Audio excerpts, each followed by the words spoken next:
Ryan Seacrest here. When you have a busy schedule, it's important to maximize your downtime. One of the best ways to do that is by going to ChumbaCasino.com. Chumba Casino has all your favorite social casino games like spin slots, bingo, and solitaire that you can play for free for a chance to redeem some serious prizes. So hop on to ChumbaCasino.com now and live the Chumba life. Sponsored by Chumba Casino. No purchase necessary. VGW Group. Void where prohibited by law. 21 plus. Terms and conditions apply. From Hollywood, it's time now for Johnny Dollar. Oh, this is Dr. Von Clauser returning your call, Mr. Dollar. Oh, yes, Doctor. May I ask who recommended me? I inquired about a good psychiatrist, and it came of you. Oh, yes. Well, the first step is usually an office appointment for a preliminary chat. That's what I had in mind. Today? My schedule is quite full. Would tomorrow be suitable? Today would be better. Oh, I see. But there should be ample time. There should be ample time, but there isn't. In fact, I'm running out of it fast. Very well. 11 o'clock. Dust off your couch.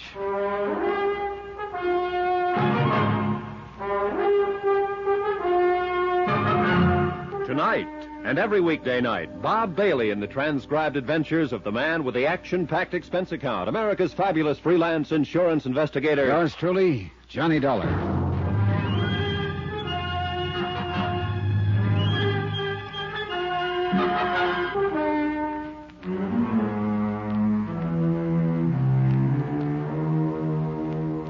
From Special Investigator Johnny Dollar, location Los Angeles, California.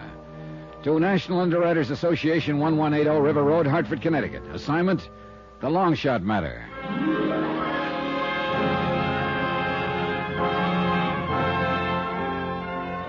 Johnny Dollar, hypochondriac, complete with assorted medical advisors. I needed one of them before I even got down to the lobby of my hotel. It was the house medic, that's item 5, $5, who'd patched me up yesterday after a thug had worked me over in the hotel garage. Now came checkup time, and the doctor was a fusser, and he disapproved of me. Hold still now, hold still. Yeah, but that's my head you're digging into. I wouldn't have to if somebody else hadn't split it open. Oh, there. Hey. Well, looks a little better. Yeah, well, don't sound so enthusiastic. Walking into a wall. It's the best I could think of at the moment. Likely story. Hold still now. I want to redress that wound on the other side. Hold still. Temper. Funny, he was working on the outside of my head, but it was the inside that ached most. There were reasons, lots of them.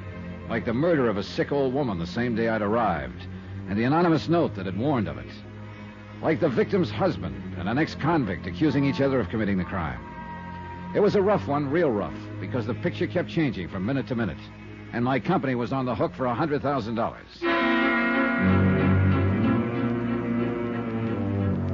At 11 o'clock, I sat across the desk from Dr. Hans von Clauser, psychiatrist, in his Beverly Hills office. He was small, spectacled, and charmingly Viennese. More important, he was the analyst who was treating Eric Palmquist, the murdered woman's son. Now, Mr. Dollar. Afraid I owe you an apology, Doctor. I deceived you a little bit. I'm not exactly here as a patient. Oh, everyone finds it difficult to begin, Mr. Dollar. Suppose we hear some of the medical history first. I tell you, we're off on the wrong foot, Doctor, and it's my fault. Here, take a look at these, my credentials. I see, then you're hardly here as a patient. About a patient, let's say. My dear Mr. Dollar, I think you know very well that I can reveal nothing which is told to me in this room. I know that. Then the purpose of this visit? I just want answers from a competent authority about a certain illness. I won't bring personalities into it. It's important, Doctor. And the particular illness? Something called circulatory lability. You know that it's a form of extremely provoked hypertension? Yeah, that much I do. Hypertension is the result of anxieties. The anxieties may be real or fancied, but the hypertension is very genuine indeed, and very dangerous. Dangerous to the extent that a man could turn to violence, maybe kill? If sufficiently aroused, yes, it has happened. I see. Thank you. Thank you very much. Item 7, 10 cents, recklessly squandered on a phone call to my hotel to check for messages. There was one. Lieutenant Berry of the L.A. Police Department would like to see me at my convenience. Would I? I would. You get practically nowhere ignoring police lieutenants. He stared at the bandage on my head and my assorted cuts and bruises, and his opening line was quite inspired. Oh, what happened to you? Somebody was pretty fast with a gun barrel last night. Where'd it happen? Garage under my hotel. It seems he didn't like my being in town. You get a look at him? Enough. Want to go through the mug book? No, I'll catch up with him someday. Besides, whoever was paying him is the interesting one. Have it your own way. Well, now, you didn't call me all the way down here for laughs, Lieutenant. Anything special on your mind? Lonnie Miller, the guy we got sitting in cell number 8A, the prowler who shot Mrs. Palmquist. So Dr. Palmquist insists. He isn't the only one, Johnny, not anymore. What? Yeah. We finally traced the murder weapon. It was bought at a pawn shop in Burbank. The pawnbroker positively identified a mugshot of the buyer, Lonnie Miller.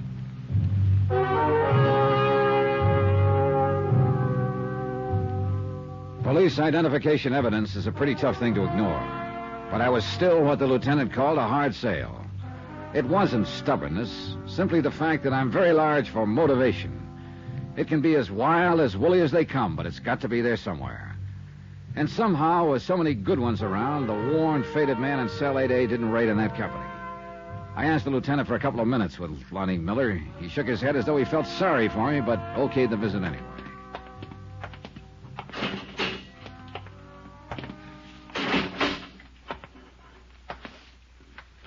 Miller? You're angry about something, Mr. Dollar. I can tell. It's in your face. Yeah. About a story you told me the other day. About Dr. Palmquist giving you a lift, keeping him around town, then using you as a patsy so he could kill his wife. You want to change any of it? You asking if I lied, mister? Is that it? That's it. Yes, it figured to be like this sooner or later. Goodbye, mister. Come on, Miller, talk to me. Lie? Think I'd lie to the only man who even looked like he believed me? You still haven't answered. Mister, don't you think I know I haven't got a chance? That I'm dead? I don't even care anymore. But I didn't lie. Not one word. A Burbank pawnbroker says you did. Says you bought the murder gun from him. I've never even been in Burbank, I swear to you. How could I have bought the gun? He identified a picture of you. Says you showed your driver's license as identification. Where is your license, Miller? In my wallet, downstairs. They took everything when they booked me.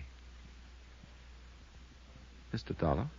Tell it to me all over again, Miller, from the minute Dr. Palmquist gave you the lift. Step by step, every single detail. Tell it to me.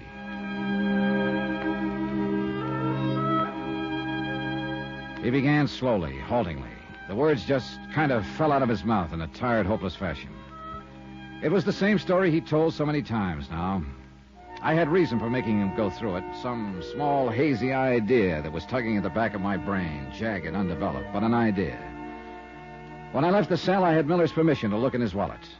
The police custodian showed it to me 5 minutes after that. The license wasn't there. Expense account item 8, 10 cents, an L.A. newspaper, 3 days old.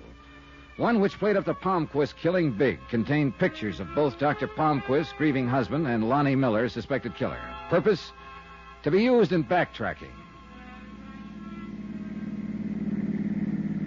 The drive down to Long Beach could have been pleasant. Sun, ocean, a relaxing type day, but not for me.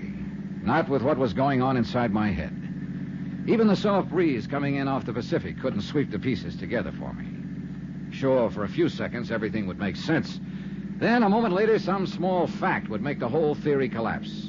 I knew one thing, though. If this whole deal was a frame, it was a great one, a work of art, something to be admired, provided your name was neither Lonnie Miller or National Underwriters. About 6 miles this side of Long Beach, I found what I was looking for, the little tacos joint where Miller claimed he and Dr. Palmquist had stopped for coffee.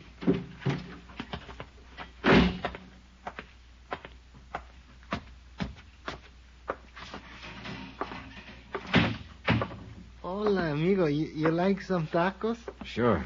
Sit down. It won't be a minute. Owner around? You're looking at him, amigo. Irving Gonzalez, owner. Irving? Sure. I had it changed. Nobody could pronounce Plutarco Gonzalez.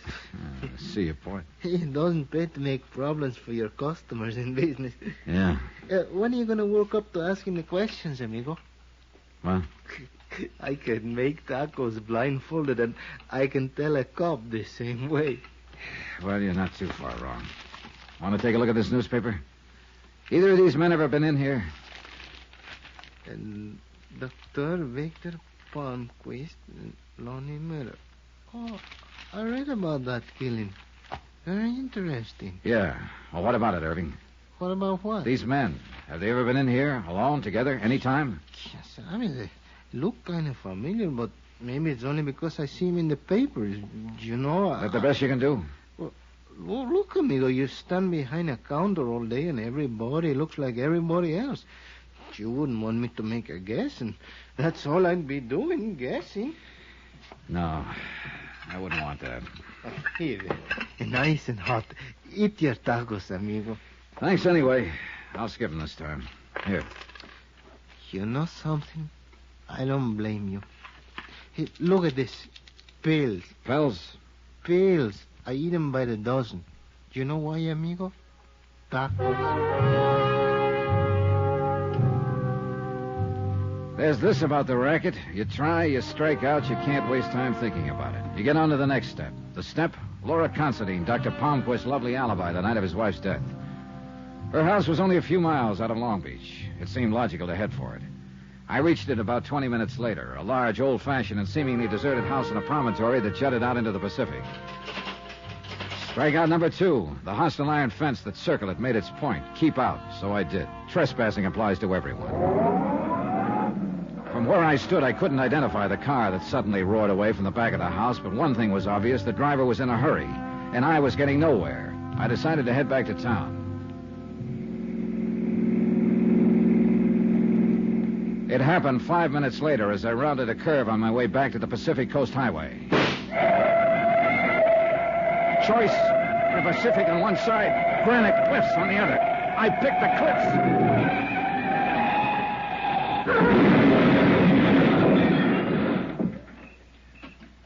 Funny what your mind does at moments like that. I remember looking at the mashed inside of the car and wondering which company carried the insurance policy. Then I thought of how good a marksman a man must be to pick off a tire from any of those cliffs. And then I remembered still another thing. Hadn't I been told about someone who was a great shot, who made it a rule to hunt 2 months out of the year no matter how busy he was? Sure. A highly respected citizen named Dr. Victor Palmquist.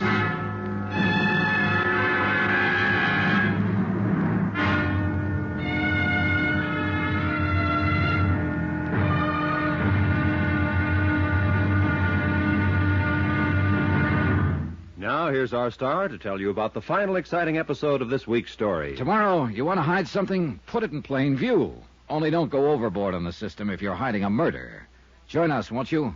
Yours truly, Johnny Dollar. Yours truly, Johnny Dollar, starring Bob Bailey, is transcribed in Hollywood. Written by Tony Barrett. It is produced and directed by Jack Johnstone. Be sure to join us tomorrow night, same time and station, for the next exciting episode of Yours truly, Johnny Dollar. Roy Rowan speaking.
It is Ryan Seacrest here. There was a recent social media trend which consisted of flying on a plane with no music, no movies, no entertainment. But a better trend would be going to ChumbaCasino.com. It's like having a mini social casino in your pocket. Chumba Casino has over 100 online casino-style games, all absolutely free. It's the most fun you can have online and on a plane. So grab your free welcome bonus now at ChumbaCasino.com. Sponsored by Chumba Casino. No purchase necessary. VGW Group. Void where prohibited by law. 21 plus. Terms and conditions apply.